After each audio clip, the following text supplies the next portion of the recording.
So, Lisa, we're almost ready to start. Just as a little preamble, then, forgive me if you've already done this, but could you tell us a bit about yourself and what your work involves? Well, I am currently the Director of Studies for the Teen and Adult courses here at IH British School Reggio Calabria. We're actually very lucky to have a large academic team, and we're able to specialise and sort of give greater support, hopefully, for all of our teachers. I've been teaching a lot more this year, and of course, a lot of that's been online, which is sort of where this talk comes from. And some of the things that I've been doing to basically entertain myself over the last few months. Oh, well, I like that. That's definitely from the heart.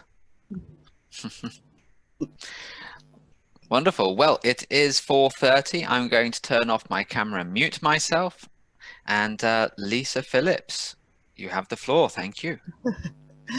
Well, hi everyone, and thank you very much for giving up some of your time and joining me here today. And I hope you're ready to get involved and do a few silly things, and let's see where it goes.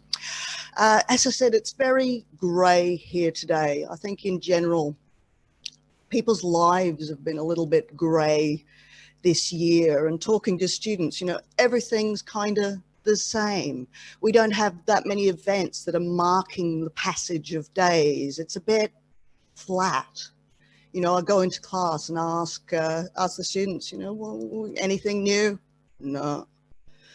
And so that sort of start to lessons was going nowhere, and that's where I started to begin playing around with some of these little things here. How many senses do we have?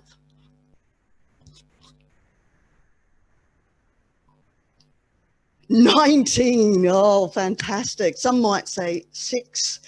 Yeah, some might say 6, but today we're going to be sticking to the 1, 2, 3, 4, 5 senses working overtime.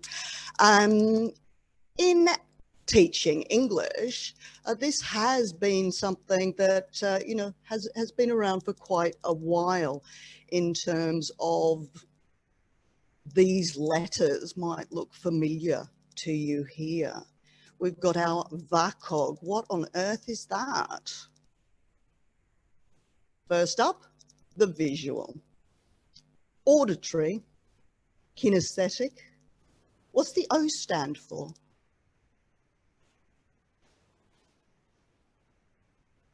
Anyone? The O?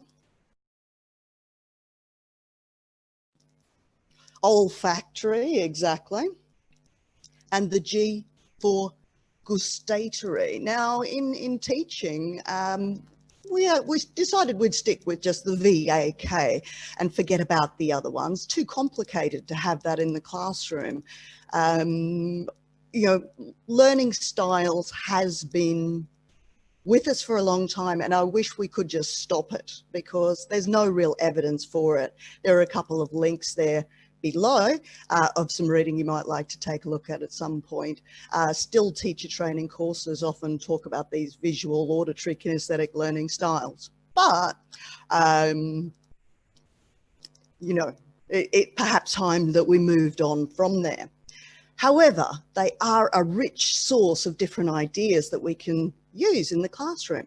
They're memorable and they provide wonderful opportunities for language, which is what we are all about, isn't it? So let's start off with the visual. So very, very simple ideas here. I spy. I spy with my little eye something beginning with C. What could it be?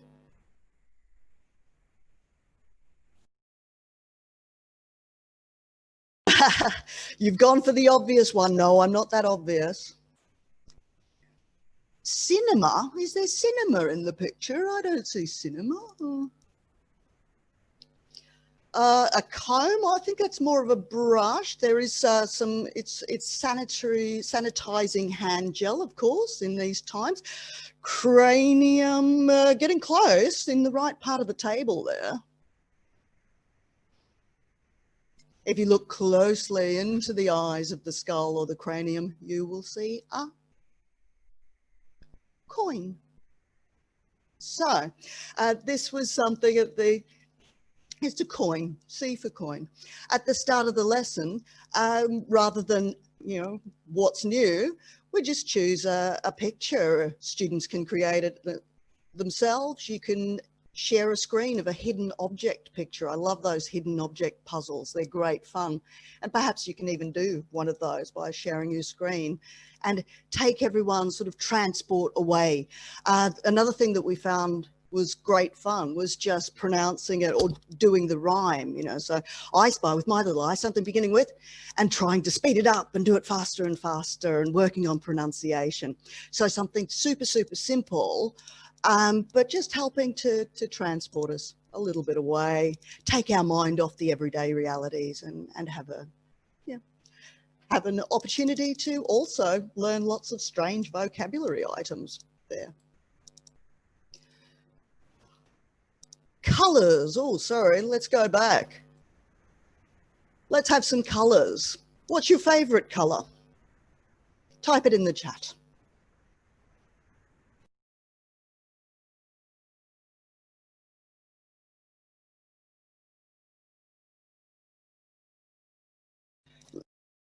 Colours there. Blacks and greens seem to be very popular today. Lapis lazuli, beautiful sound. Okay, rose blush. That's it. Purples, blues. Okay. So again, we want to colour our world a little bit more here today. Often very advanced students might still only have the basic range of colours. Now, do we in our real lives have a great range of colours?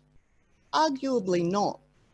But we do have things with, you know, how do we describe it then? Well, it's a kind of reddish green, it's a purpley blue. So we can look at the suffixes that can help us to play around with that. But just for a bit of fun, we can also look at it, our colour charts. I did this with, I took this idea from a colleague of mine who was into art history, and he used this to, with advanced students to describe artworks and really extending their range of different colours here. But I mean, look at all of these beautiful looking words that we've got. I didn't use it in quite such a way. We referred to our course books in this way. So we had our course book, and we decided that our course book was, the student book was carrot and bronze. I wonder if you know which course book I'm talking about there. The workbook for this particular course book series was a buttermilk fire. And so whenever we referred to the books, it would be, oh, okay, is that the bronze carrot? And we'd just change them around and have a bit of a play with our colour language there. Something else I really love is organising notes and things. And when I'm studying another language, I'm a terrible student, but I do like to organise and play around with different ways of organising information. So this, you'll see the website at the bottom there, is a wonderful periodic table of different ways of organising information. I think we can come up with some like tables and, you know, a Venn diagram, flow charts. But this one here has all these wonderful different types of learning tools. And if you go to the website and you hover your mouse over any of them, it'll give you an example of what this particular kind of visualization method is.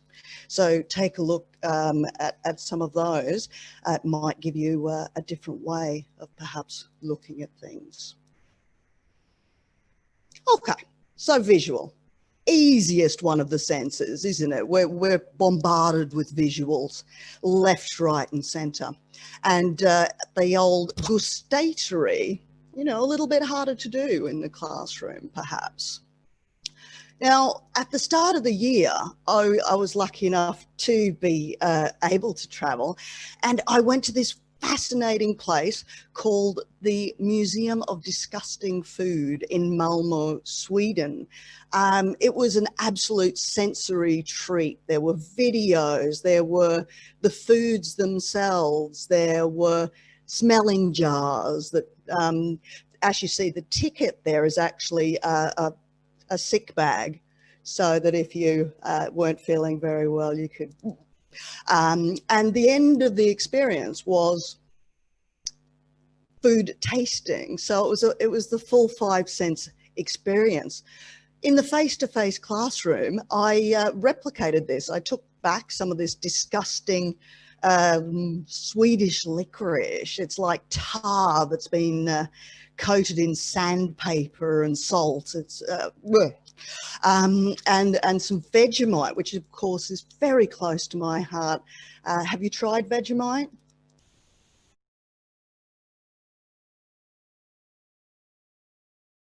Valentine say, "Oh yes, you ordered it from Amazon, and did you enjoy it?" Oh goodness, Francesco, that surströmming. Oh, that was. The smell's worse than the taste, though, isn't it? It's a very strong, strong smell. Um, Apparently, the man who worked there was telling me that the people who most often get offended about the inclusion of their national food is the Australians with Vegemite. Anyway, I did do this with a group of students, and I actually replicated the experience of the museum by bringing those foods into the classroom, and they had the tasting of it. One of the students throughout the whole year was like scarred by the taste of my Australian Nutella, as it became known in the group. Harder to do online perhaps, but this is something I've been playing around with too, of describing food. So maybe instead of just saying what you had for lunch, we can play around with describing what it is.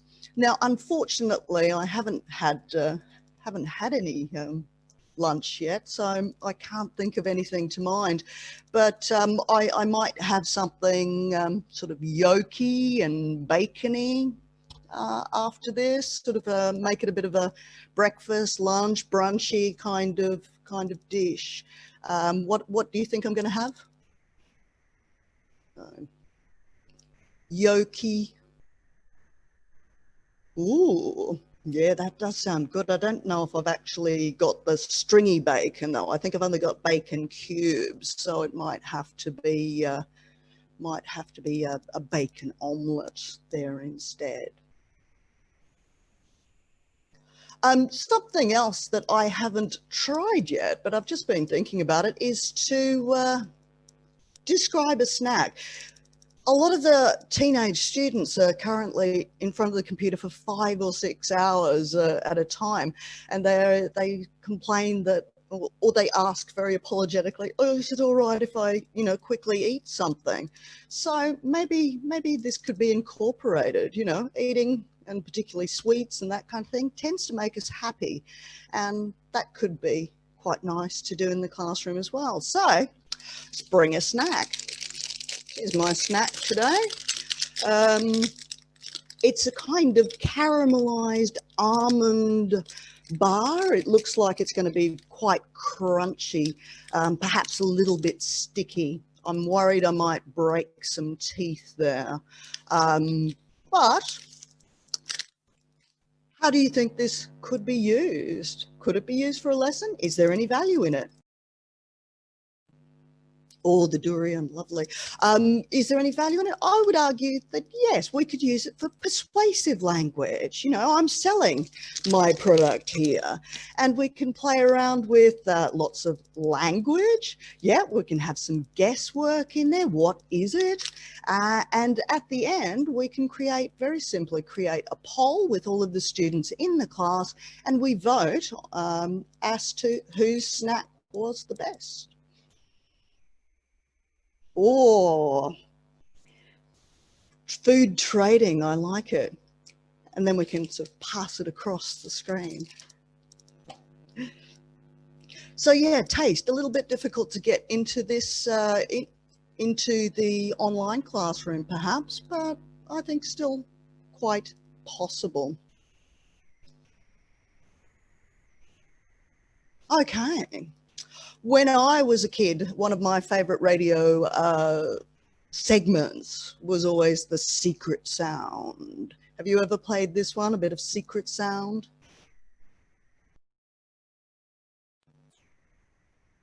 So let's have a secret sound. What is it?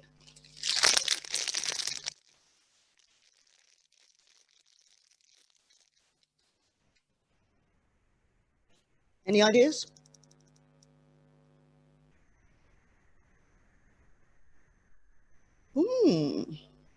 What could it be? Clicking, I like that. So we want to, oh, Chris is good at this game. It was my snack from before. It's my caramelized almond bar. All right, that was too easy. Let's try another one. That was a little bit softer. Could you hear that one? No, you would hear my typing. I type like, I don't know, an elephant or something types. I'm like, so chewing, I'll let you hear it again.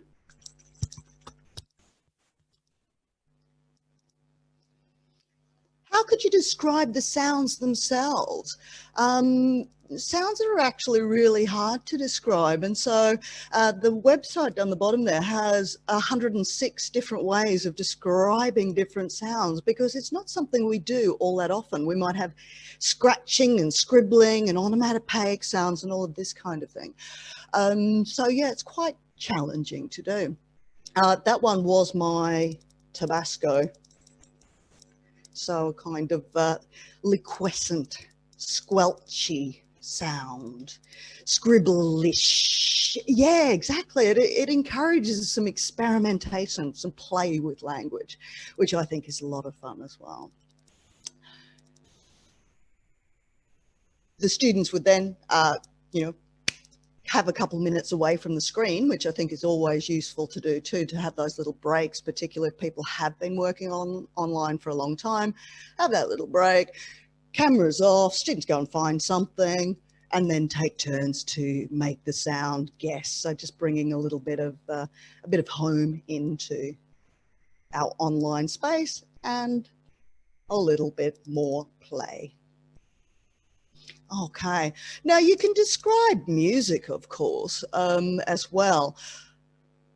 But my sound of music here is more on the puzzle theme. As I've mentioned, I love different puzzles and riddles and things to often to start classes. Maybe we'll have a riddle, some rebus puzzles, that kind of thing. But here is in today's session, there are 3 song titles or music references. Okay, we've had 1 so far.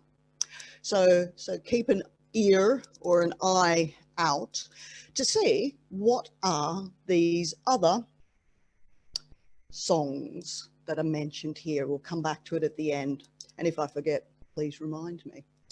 Okay, so sounds of music, little reasons to listen, as is the secret word, and it could be a way of recycling vocabulary as well. So in the private chat, send students the word or expression that they have to try and sneak in to the class, and sneak in as many times as possible, giving them points perhaps for being able to do this successfully.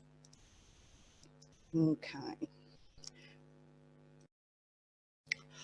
Smell, our olfactory senses here. Now, it was quite curious. It came from a course book listening. You often get, particularly at advanced levels, there tend to be lots of listenings related to the senses about, brains. And this one was about a group of scientists who did some experiments with smell.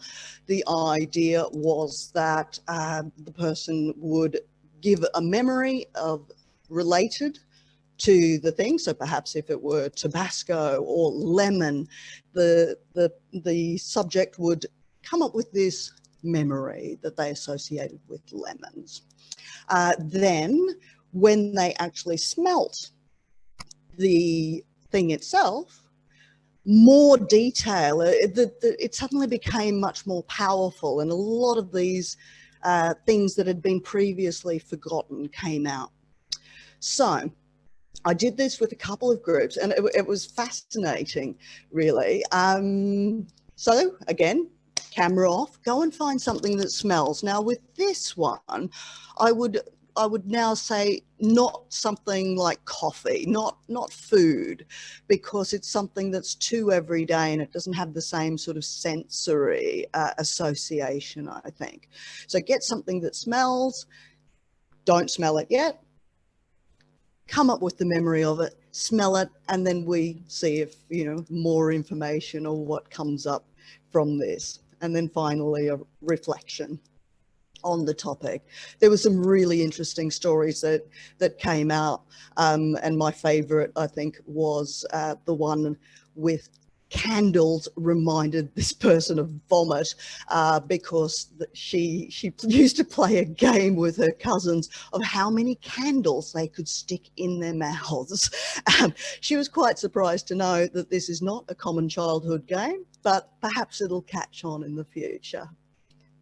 So that one was very enjoyable. There were smells. And again, we've got noisome, rancid, all kinds of ways of describing food, or smells as well. So really enriching for vocabulary work. Then, so we've had most of our senses except the touch. Okay, I love, I'm sure you've made one of these before, right? Has anyone not made one of these? So it's our fortune teller. Now online, this is going to be tricky because you have to do your origami. So you have to give the instructions. Chris says he's awful at making them, but we can fold them. We can play around with it. Usually in the classroom, I have 2 or 3 extra ones that I've made for those students who can't make it.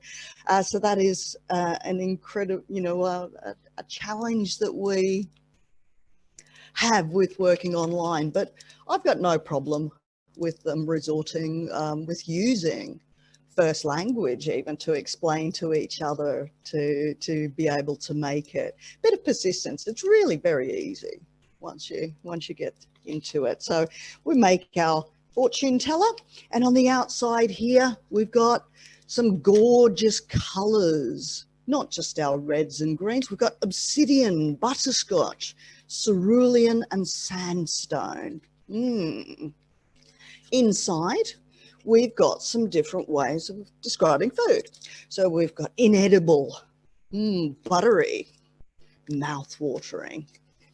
And then inside, I typically go with my future forms and use this for any level. It can be as simple as will or bound to, and these less frequent ones that might come up.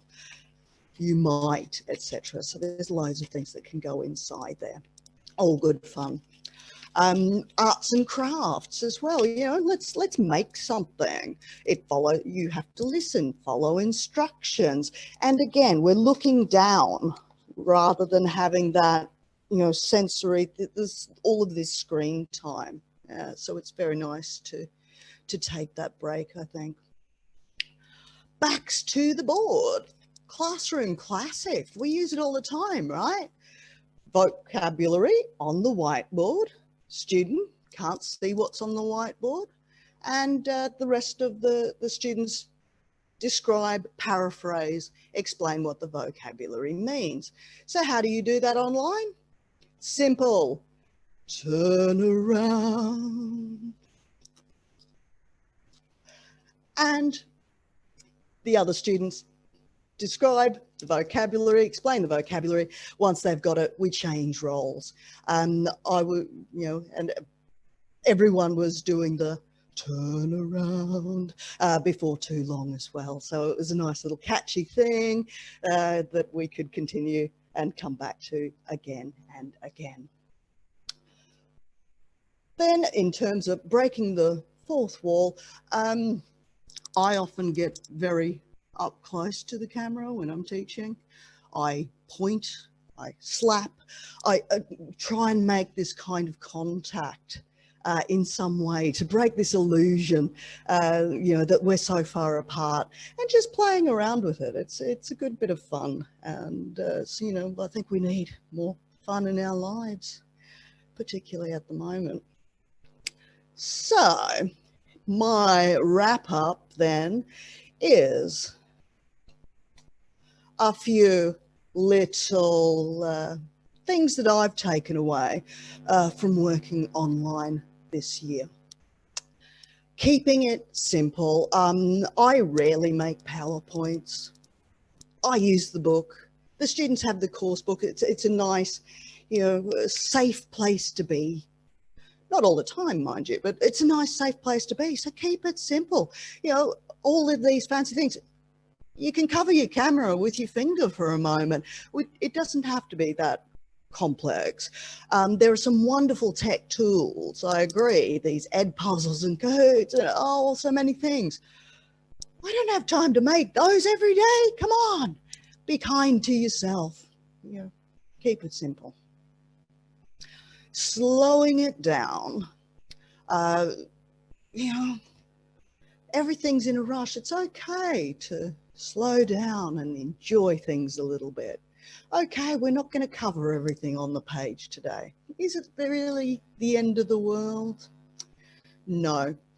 And often with lag and the speed, this might help to facilitate that conversation too and communication. When students go into breakout rooms, if I know the group, I let them be for a little bit before I start to interfere with them. I know they're probably speaking in their first language. I know that they're probably not on task, but it's a social, they need to let off steam. They want to interact with each other. It's what they would be doing in the corridor, outside my classroom, in the face-to-face real world, which they can't do right now. And so, I let them get on with it for a little while before I like to go in.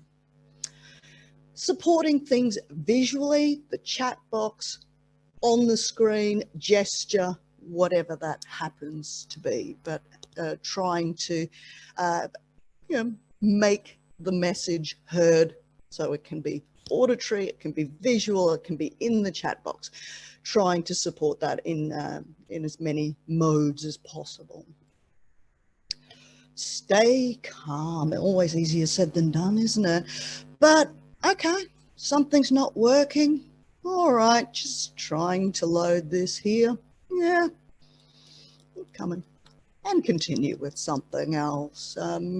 People are feeling pretty stressed, so emotional contagion exists. If you're getting stressed out, that's not going to be good for the overall atmosphere of the class. So stay calm. Use your course book. If you have these resources, take advantage of them. Be nice to yourself.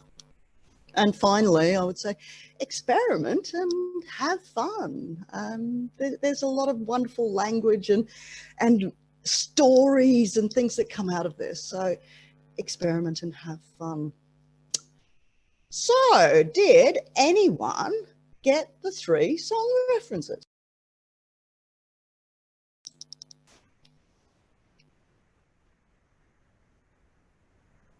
Kiss, yes, okay. And the artist, we've got Total Eclipse of the Heart. We've got 2 there, fantastic stuff. Got the artist for us there as well. Total Eclipse of the Heart by Bonnie Tyler, classic. Oh, Oh, does the Sound of Music count? I wasn't thinking of that one. I think you've got me. Yes, it does. The other one is the title of the talk itself, Senses Working Overtime, by an early 80s kind of band, but they're quite popular. I think they're even still around. XTC is the name of that particular band there. Check it out. All right, and so all that remains is then for Chris to come back and take over and to say thank you very much. And I hope you got something that you might go away and play with. Thank you so much, Lisa. That was really fantastic. I was captivated from start to finish. I've got so many ideas now coming from it, and I think